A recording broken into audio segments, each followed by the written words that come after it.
বঙ্গবন্ধুর জন্ম শতবার্ষিকী উপলক্ষে ভোলায় শুরু হয়েছে আন্ত college gold cup cricket tournament ও আন্ত union gold cup football tournament.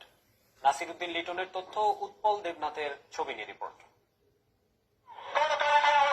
ভোলার চরফেশনের টিভি স্কুল মাঠে বঙ্গবন্ধুর জন্ম শতবার্ষিকী উপলক্ষে মাঠে গড়িয়েছে আন্ত college gold cup cricket tournament ও আন্ত union gold cup football tournament. উদ্বোধনী ম্যাচে প্রথমে ব্যাট করে চরফেশন সরকারি কলেজ দল। 12 ওভারে 6 উইকেট হারিয়ে স্কোরবোর্ডে 89 রান তোলে তারা।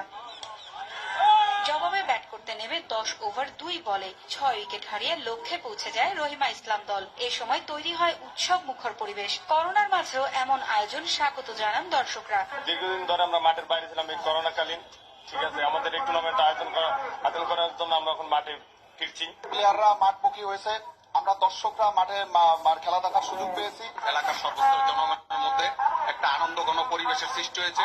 বঙ্গবন্ধুর জন্ম শতবার্ষিকীতে তরুণদের মাঠে ফেরাতেই হয়েছে এমন আয়োজন। এই খেলাধুলার মাধ্যমে বাংলাদেশে মাদক মুক্ত, সন্ত্রাস মুক্ত, দুর্নীতি মুক্ত তরুণ প্রজন্ম আরো তড়িৎ গতিতে সারা বিশ্বের সাথে তাল মিলিয়ে বাংলাদেশ এগিয়ে যাবে, ইনশাল্লাহ আমরা আশাবাদী। খেলোয়াড়দের এগিয়ে নিতে ব্যবস্থা নেওয়ার আশ্বাস দিয়েছেন ক্রীড়া প্রতিমন্ত্রী। আমরা প্রতিটি উপজেলা একটি করে মিনি স্টেডিয়াম করছি। এই বছর প্রায় 186টি উপজেলা মিনি স্টেডিয়াম আমরা নির্মাণ করছি।